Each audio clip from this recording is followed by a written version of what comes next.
ስለ ባህር በር መነጋገር እንደ ነውር የሚቆጠርበት በቅርቡ የኩስምንና ዘመን በሚል አዲኩዌትሊ የተገለጸው ዘመንን ተሻግረን ኢትዮጵያ የቀይ ባህር ታሪካዊ ተፈጥሯዊ ዲሞግራፊያዊ እና ህጋዊ ባለቤትነት እንዳላት ታምኖ ወደ ቀይ ባህር መመለስ አለባት እያልን የዛሬውን የመሰለ የውይይት መድረክ ወደምናዘጋጅበት ዘመን በመድረሳችንና የዚህ ታሪክ ሰሪ ትውልድ አካል በመሆናችን በድጋሚ እንኳን ደስ ያለን ለማለት እወዳለሁ።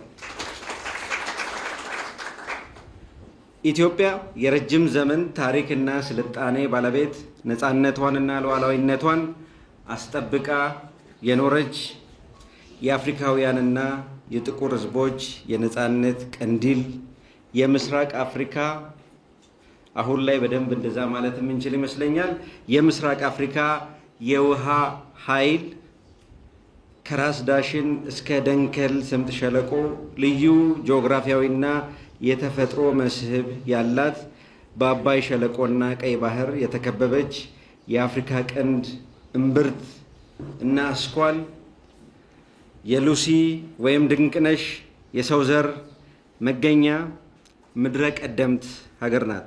በእነዚህ ሀብቶቻችን ውስጥ ትናንታችንን ዛሬያችንን እና ነጋችንን በመበየን አባይ እና ቀይ ባህር ጎልተው ይታያሉ።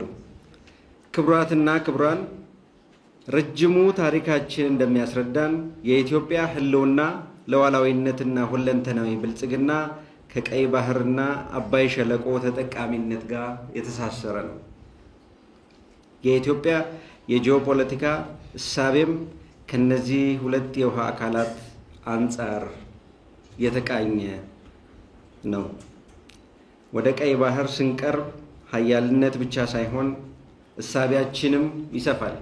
ከቀይ ባህር ስንርቅ ደግሞ ወደ መመንመን ወደ መኮስመን አደጋ እንጠጋለን።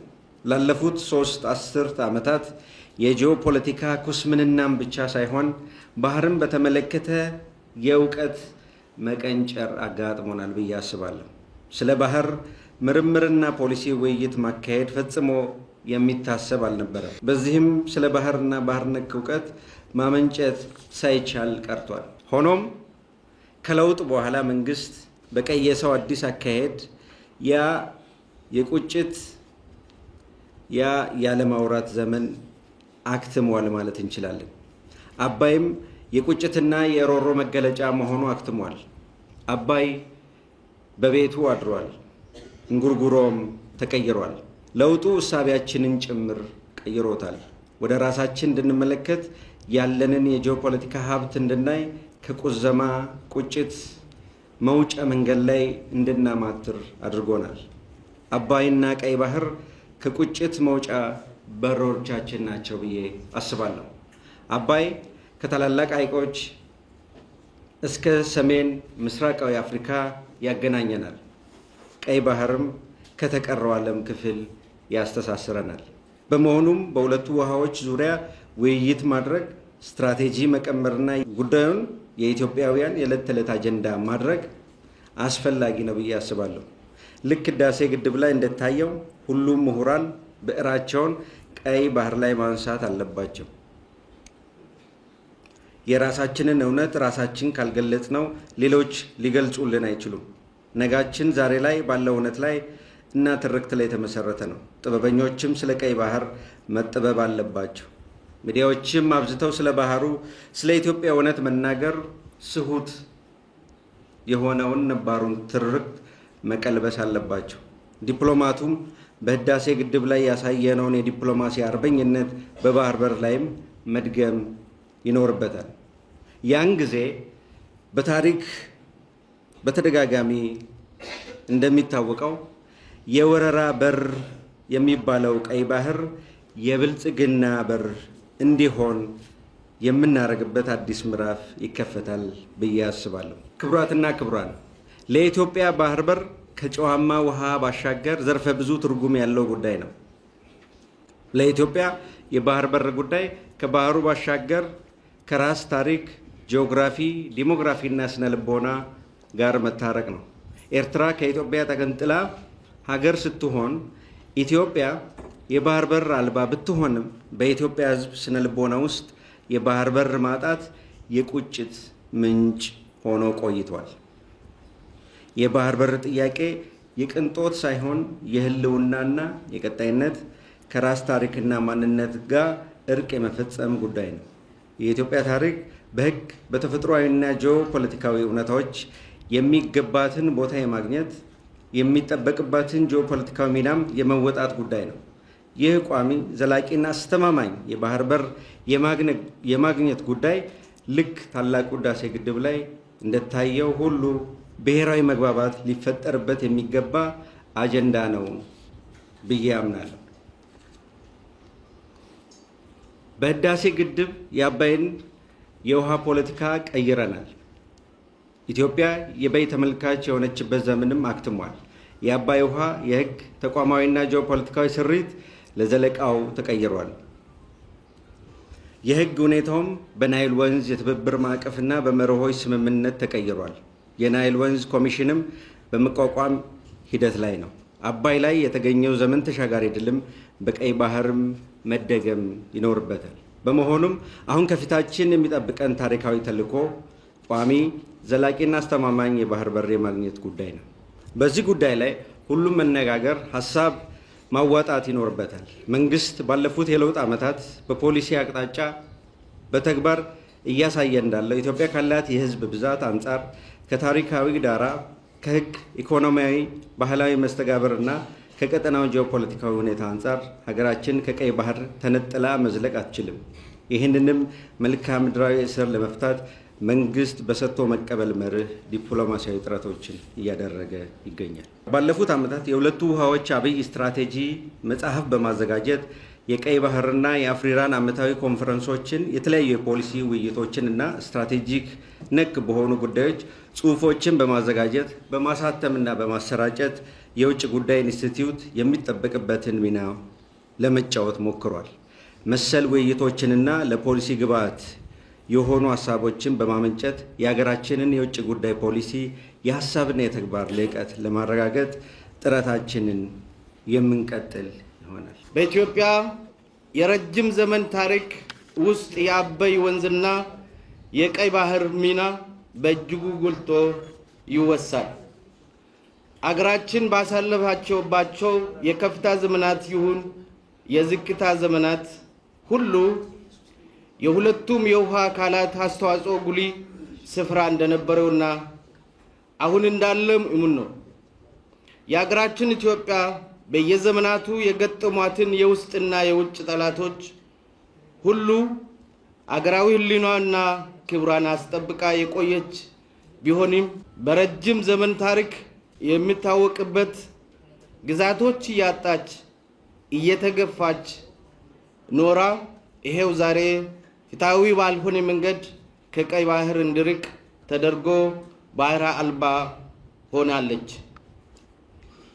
ሌላውና አዛዛኝ ሀብቷን የአባይ ወንዝ ሲሆን 85% የሚሆን የውሃ መጠን እኛ ያመነጨን የታችኛው የተፋሰስ አባል አገራት ምንም ሳያበረክቱ ውሃው ሲከፋፈሉ የኢትዮጵያ ጉዳይ ህቁብ ሳይቆጠር ከዘመናት በብቸኝነት ሲጠቀሙበት መኖራቸው ሳያንስ እና በጊዜ ሂደት አባይ የመጠቀም የፍትሃዊ ጥያቄ ማንሳት ስንጀምር በአገራችን ላይ ያልተፈነቀለ ድንጋይ ያላንኳኩት የሃያላን በር አልነበረም። ሆኖም ይሄው የኛ ትውልድ የህዳሴ ግድባችን በራስ አቅም ገንብተን አጠናቅነናል። አሁን የቀረን በግፍ ያጣነው የባህር በራችን የጊዜ ጉዳይ ካልሆነ በስተቀር መመለሱ አይቀርም። የኢትዮጵያ የባህር ጥያቄ መመለስ ለሀገራችን ብሎም ለአፍሪካ ቀንድ አገራት ሰላም መረጋጋት ጠቀሜታው ጉልህ ነው። የኢትዮጵያ ወደብ አልባ መሆን በአገሪቱ ላይ ብቻ ሳይሆን በአፍሪካ ቀንድ ሊኖረው የሚችለው ኢኮኖሚያዊ፣ ፖለቲካዊ፣ ወታደራዊ መዘዝ መረዳት ተገቢ ይሆናል። የወደብ ጉዳይ መንግስታዊ አጀንዳ ሆኖ ቀርበዋል። ቀይ ባህር ቀጠና እየታዩ ያሉት ጂኦፖለቲካዊ ለውጦች ኢትዮጵያ ከቅርብ ጊዜያት ወዲህ በቀይ ባህር ላይ ያላት ጥያቄ ቀዳማዊ ብሔራዊ አጀንዳ ለማድረጓ በከፍተኛ ደረጃ እያደገ ያለው የኢትዮጵያ የሎጂስቲክ ፍላጎት አንዱ ምክንያት ነው። የወደብ ጉዳይ እልባት አለማግኘት ከቀጠለ በኢትዮጵያ የኢኮኖሚና የፖለቲካዊ አለመረጋጋት እንዲፈጠር በአንድ ሆነ በሌላ መልኩ አስተዋጽኦ ማድረጉ አይቀርም። ክቡራትና ክቡራን፣ ከዚህ በተጨማሪ ከትላልቅ እስከ ትናንሽ ደረጃ ያሉት ሀገራት በቀጠናችን ላይ የጦር ሰፈር ገንብቶ የሚገኙ ሲሆን ይህ ሁኔታ በራሱ ይዘት የሚመጣ የችግሮች አስቀድሞ በመተንበይ በመዘጋጀት የሀገራችን ብሔራዊ ጥቅም ማስጠበቅ ላይ ያተኮረ ዝግጁነት ማድረግ አስፈላጊ የሆነበት ጊዜ ላይ እንገኛለን። ስለሆነም ከዚህም ባሻገር በቀጠናው በተለይ በሰሜን ህንድ ውቅያኖስ ቀይ ባህር አካባቢ እየታየ ያለው የባህር ላይ ውንብድና ውጊያዎች ብሔራዊ ጥቅሞቻችን ላይ ሊያሳድሩ የሚችሉ ተጽዕኖ ሊመክት የሚችል ጠንካራ የባህር ኃይል መገንባት ለነገ የማይባል ብሔራዊ ተግባር ተደርጎ እየተሰራበት ይገኛል። ኢትዮጵያ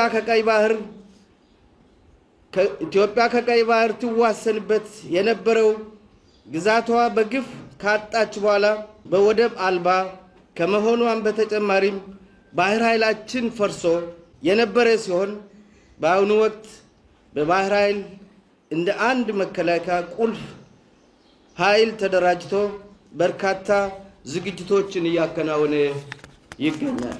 ባህር ኃይላችን በአደረጃጀቱም በሰው ኃይል ስልጠናም በተቋም ግንባታ ረገድና በሁለንተናዊ ዝግጅቶች ራሱን እያጠናከረ የሚገኝ ሲሆን ሀገራችን ኢትዮጵያ በውሃ ላይ የሚኖራትን ብሔራዊ ጥቅሞችን ለማስከበር የሚችል ኃይል በመገንባት ላይ ይገኛል።